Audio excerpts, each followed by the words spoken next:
Amados, nós vamos continuar refletindo no Evangelho de Marcos. Nessa ocasião, Marcos capítulo 3. Evangelho de Marcos. O nome do evangelista é João Marcos, mas recebe o seu segundo nome. Evangelho de Marcos, capítulo 3, de 1 a 6, diz assim: De novo entrou Jesus na sinagoga e estava ali um homem que tinha ressequida uma das mãos. E estavam observando a Jesus para ver se o curaria em dia de sábado, a fim de o acusar. E disse Jesus ao homem da mão ressequida: Vem para o meio. Então lhe perguntou: É lícito nos sábados fazer o bem ou fazer o mal? Salvar a vida ou tirá-la? Mas eles ficaram em silêncio, olhando-os ao redor, indignado e condoído com a dureza do seu coração, disse ao homem: Estende a mão. Estendeu-a, e a mão lhe foi restaurada. Retirando-se os fariseus, conspiravam logo com os herodianos contra ele, em como lhe tirariam a vida. Vamos orar. Senhor, sejam bem aceitas as palavras dos meus lábios e o meditar do meu coração perante a tua face, Senhor, rocha minha e redentor nosso, em Cristo Jesus. Amém. Irmãos, nós estamos refletindo no Evangelho de Marcos e eu tenho insistido para que estejam presentes nos domingos pela manhã e à noite e também acompanhem às quartas-feiras as lives, porque se porventura você nunca leu um evangelho, que já deveria ter feito, terá a oportunidade de entender o evangelho. Por quê? Porque ele está sendo pregado. O evangelho que eu me refiro, estou me referindo ao livro, não é evangelho num todo, mas a exposição ou o ensinamento do Evangelho de Marcos, que de todos é o mais resumido.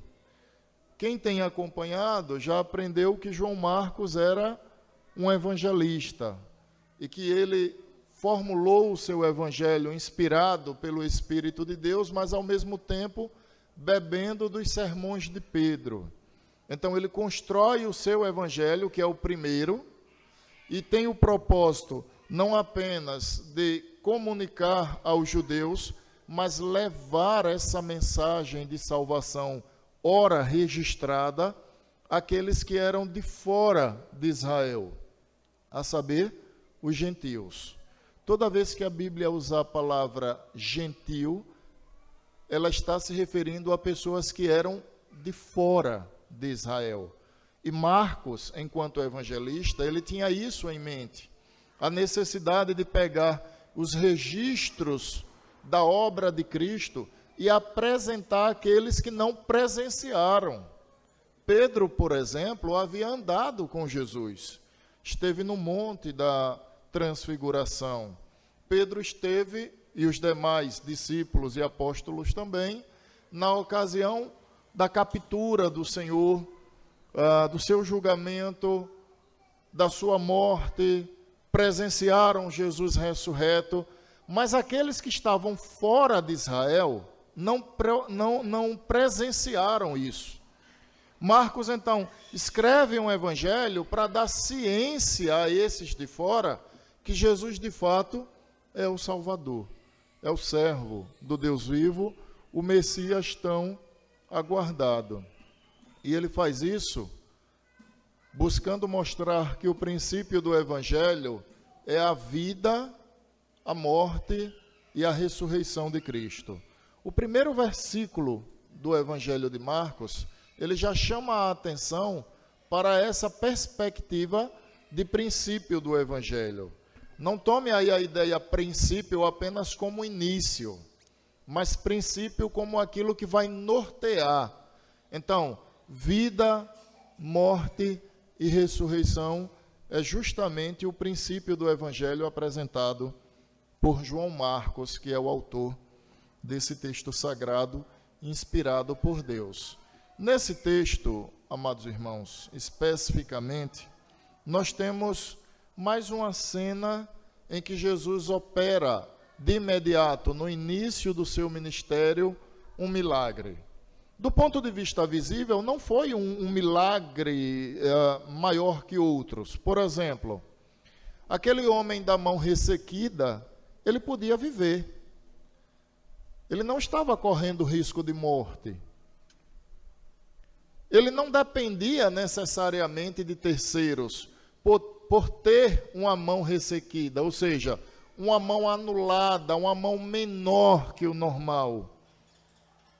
Em que pese a situação dele em ter essa pouca habilidade ou essa falta de habilidade em uma de suas mãos, não significa dizer, sob hipótese alguma, que esse homem da mão ressequida era alguém que ou provava desse milagre ou morria. Não é o caso aqui.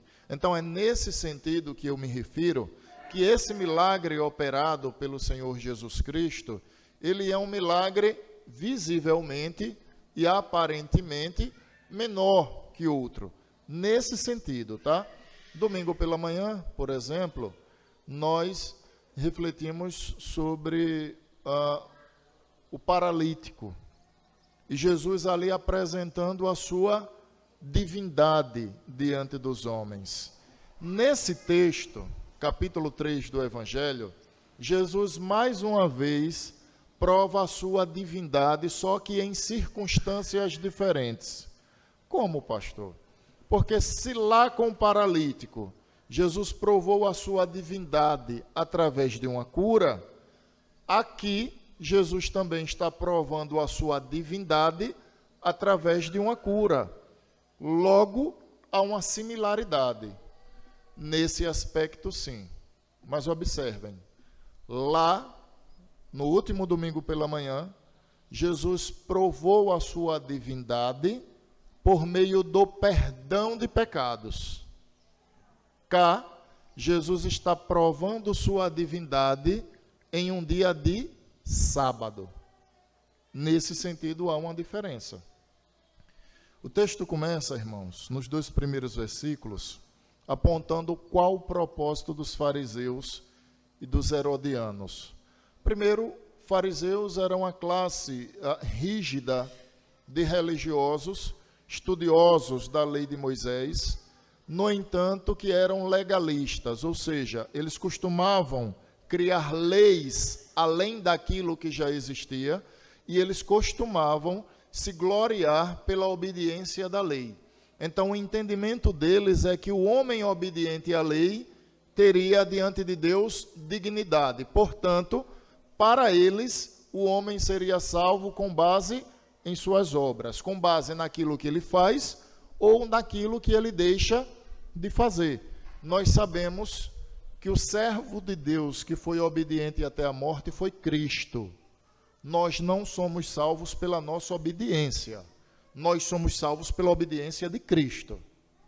Nós somos salvos porque ele recebeu a pena que era minha e sua.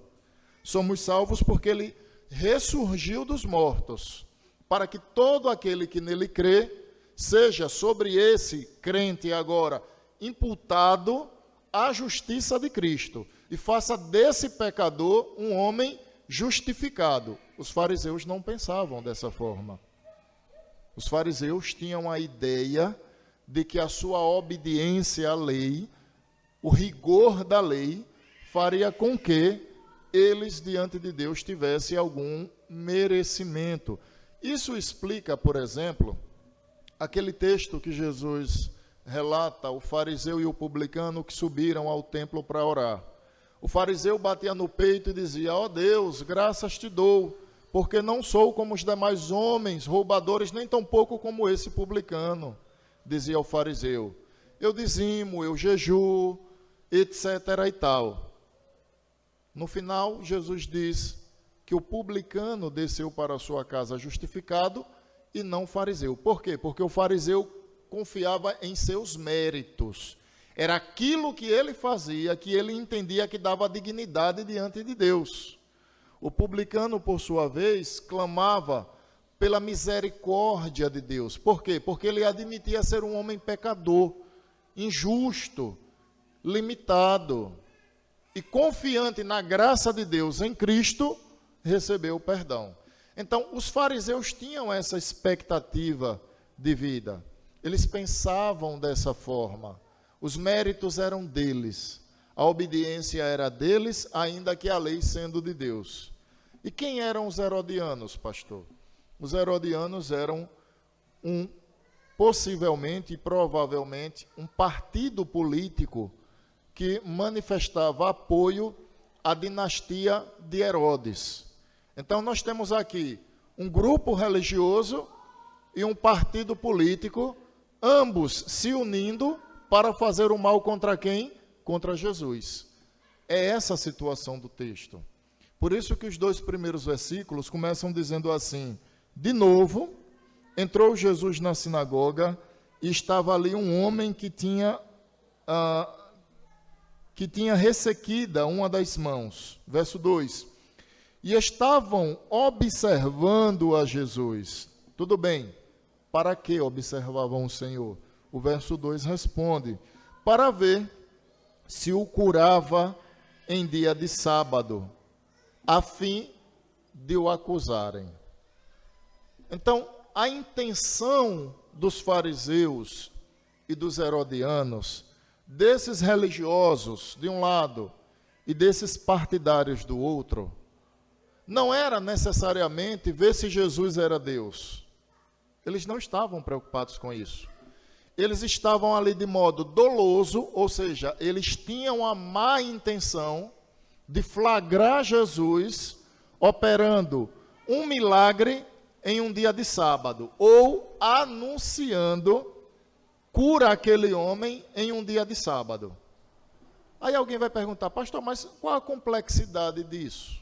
Qual o problema de Jesus curar em um dia de sábado?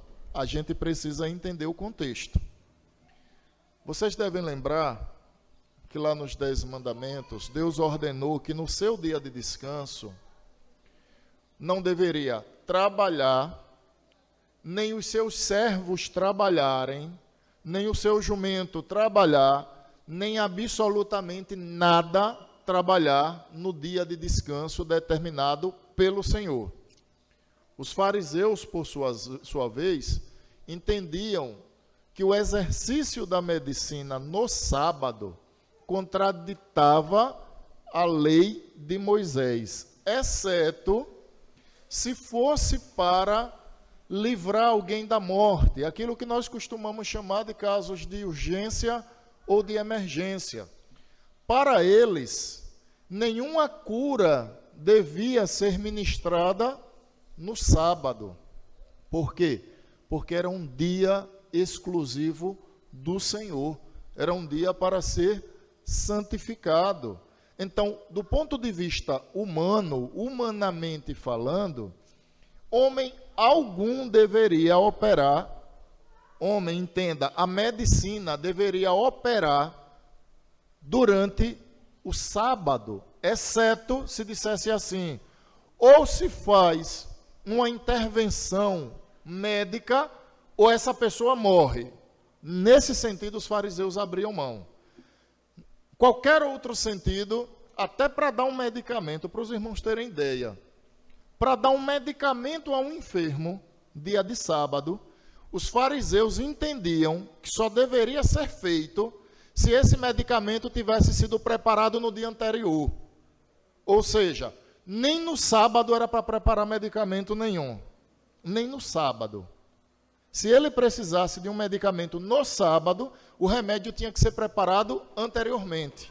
Por quê? Porque aquele que preparava o medicamento, se o fizesse no sábado, estaria quebrando a lei de Moisés.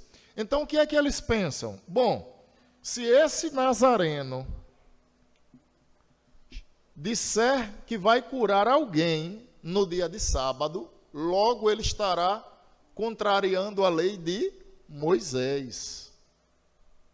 e por sua vez ele passa a ser passivo de condenação. É isso que eles estavam esperando. Eles estavam esperando para dar o bote, para flagrar Jesus fazendo algo indevido. E qual era o entendimento deles? Que somente uma pessoa podia curar no sábado, e esse não era homem. Quem era? Somente Deus. Esse é o cerne da questão, irmãos. Porque eles querem flagrar o Nazareno Jesus, e eles só admitem cura no sábado se for operada por Deus. Mas para eles, Jesus não era Deus. Logo, Jesus está impondo a sua divindade. O que acontece no texto é que Jesus está dizendo: eu sou Deus. Vocês que não creem nisso. Aí nós temos o segundo momento do texto, versos de 3 a 5, diz assim, acompanha a leitura. E disse Jesus ao homem da mão ressequida: vem para o meio. Então lhe perguntou, vejam as perguntas de Jesus, foram duas, verso de número 4. Primeira pergunta: é lícito no sábado fazer o bem ou fazer o mal? A pergunta de Jesus é uma pergunta retórica. Por quê? Porque a lei vai apontar que se deve fazer o bem em todo o tempo. A lei de Moisés não mandava fazer o mal no sábado, no dia de descanso. O problema é que os fariseus haviam acrescentado que não deviam. A pergunta é, vem cá, é correto fazer o bem ou fazer o mal no sábado? A resposta é, bom, se deve fazer o bem. Alguém respondeu a pergunta de Jesus? Resposta, ninguém respondeu. Por quê, pastor? Para não se comprometer. Como Jesus sabia o que se passava na mente dos fariseus e dos herodianos, Jesus então faz uma segunda pergunta, que é mais profunda que a primeira. Verso de número 4, ele diz assim: salvar a vida ou tirá-la? É lícito salvar a vida ou tirá-la? Jesus está perguntando. Bom, é uma outra pergunta retórica, porque a resposta é correto salvar a vida ou tirar a vida em um sábado? Qual seria a resposta? Bom, o correto é salvar a vida. Já que até a medicina pode, no sábado, segundo o que eles pensavam, intervir na vida de alguém que corre risco de morte, logo é lícito salvar a vida no dia de sábado. Fato é, irmãos, que ninguém responde a pergunta de Jesus. Mas eu preciso abrir um parêntese aqui para que fique clara a explicação.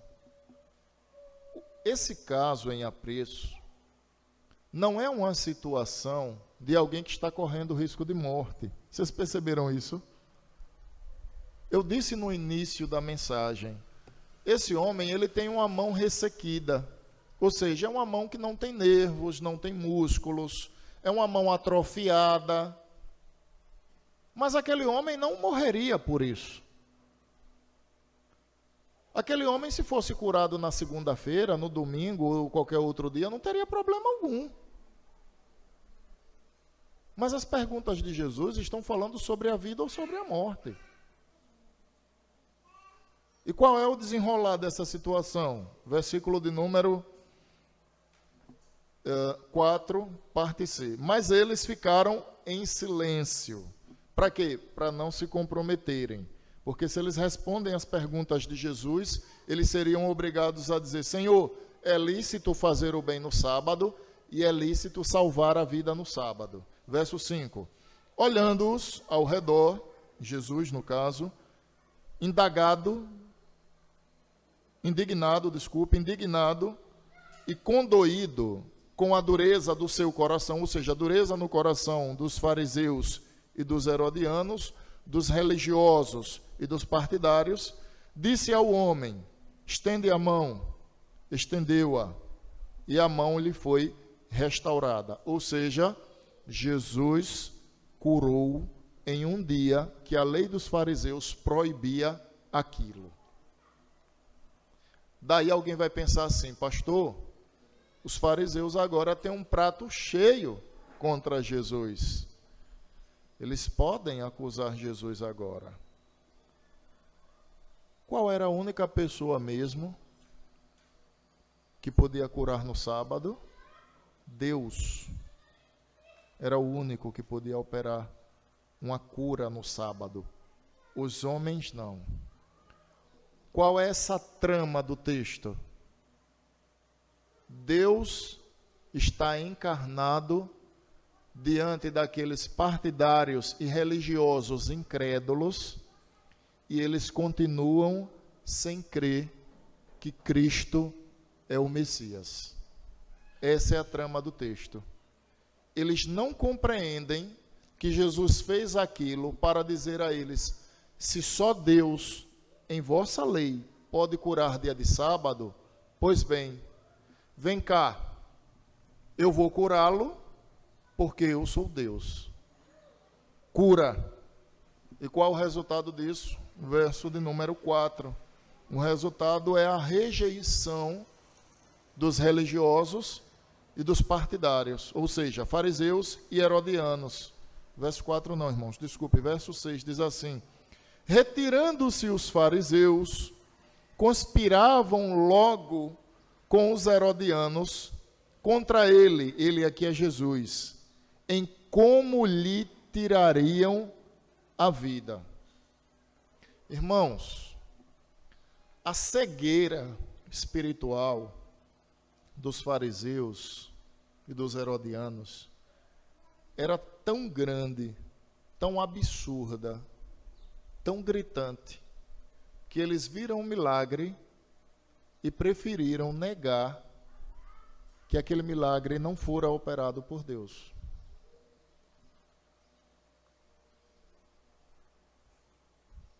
Ou seja, a dureza no coração daquelas duas classes de pessoas era tão exorbitante que, ao invés de admitirem verdadeiramente esse homem é Deus, eles preferiram: ele não é Deus, vamos buscar uma forma de incriminá-lo.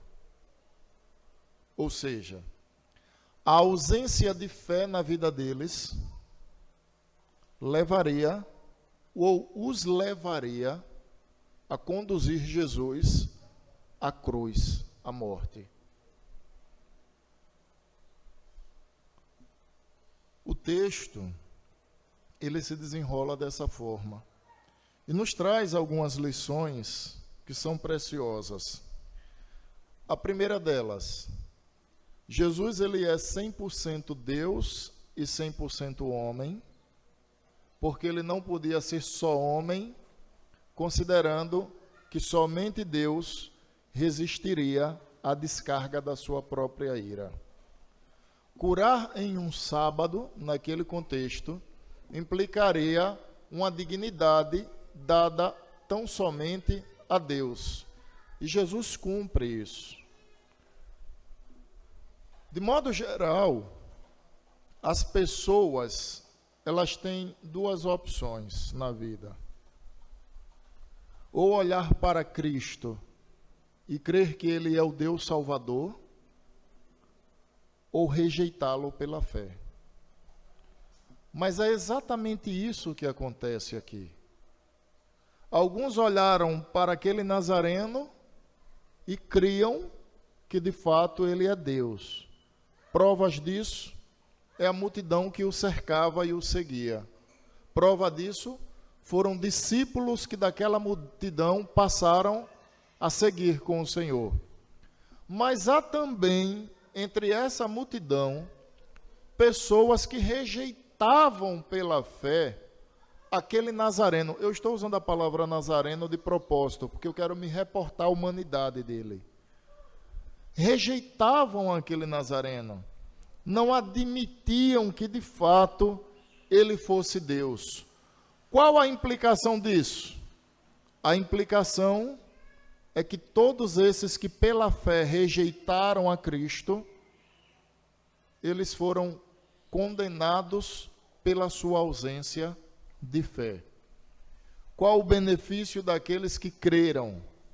Todos eles foram livrados do seu mau destino eterno em razão de crer que de fato ele era Deus. A Bíblia é um livro tão antigo e tão moderno ao mesmo tempo. Por incrível que pareça, hoje nós ainda vivemos essa realidade. Pessoas olham para a mensagem do Evangelho e não admitem que o Evangelho é a salvação. Algumas desprezam, outras zombam, e ainda há quem admita publicamente que não crê e que da mesma forma que um copo de água é necessário a um sedento, é necessário Deus para que o homem tenha um apoio onde confortar o seu coração daquilo que é inexplicável para a humanidade. A grande questão é que o princípio do Evangelho, ele é a vida de Cristo em nosso lugar. Ele é a morte de Cristo em nosso lugar. Ele é a ressurreição entre os mortos para nos retirar de um quadro de morte espiritual, nos transladar para o seu santo reino e nos garantir uma eternidade. A humanidade, ela continua rejeitando a Cristo. E quando eu digo rejeitando, eu não estou dizendo que a humanidade tem dignidade para isso. Eu estou dizendo que a não admissão de que aquele que encarnou é o próprio Cristo se configura em uma rejeição pela fé. Ainda que vejam em Jesus Cristo um belo exemplo de ética, de conduta, de espiritualidade, o judeu ele vive a aguardar o cumprimento da promessa, uma promessa que já se cumpriu em Cristo. Ou seja, pela fé, age como agiram aqueles que ali estavam. Não reconhecem a divindade de Cristo. Isso é extremamente complexo, porque essa não é uma realidade apenas na vida de dois famosos ou muitos outros. Essa é uma realidade na vida da humanidade.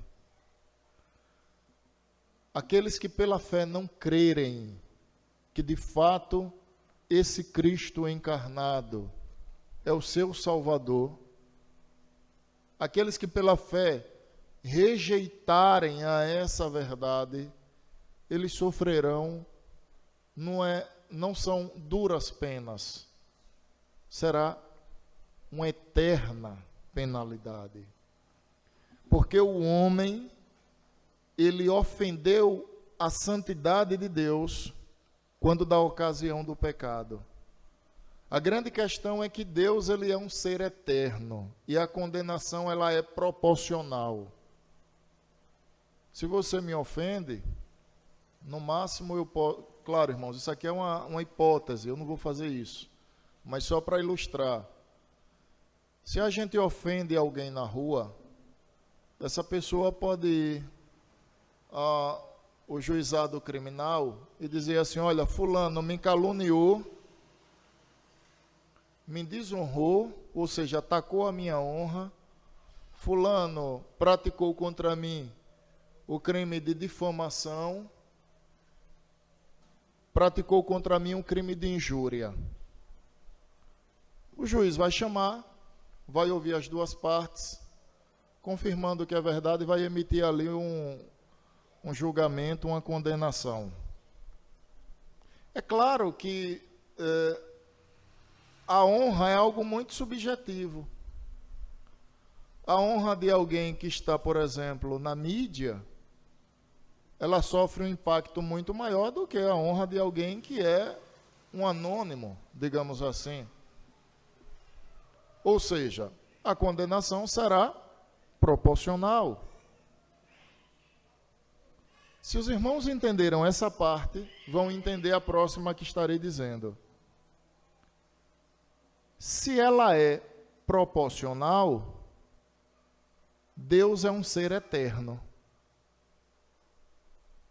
A condenação, ela deve ser eterna. Entenderam? A humanidade olha para Cristo, os eleitos crerão que de fato Ele é Deus, e os demais o rejeitarão, a exemplo dos fariseus e herodianos. Eles podem ver a operação de Deus no mundo, mas jamais admitirão que aquele Nazareno de fato é Cristo. E a consequência disso é uma ofensa eterna e uma penalidade eterna. Ao invés daqueles homens crerem, eles rejeitaram. E nós? Você que está me ouvindo, quando você ouve a mensagem do Evangelho, essa mensagem para você é o próprio Cristo, seu Deus Salvador? Ou essa mensagem para você é qualquer outra mensagem, a exemplo daquelas que são pregadas pelas diversas religiões que existem no mundo? Finalmente, quem é Jesus Cristo para você? Amém.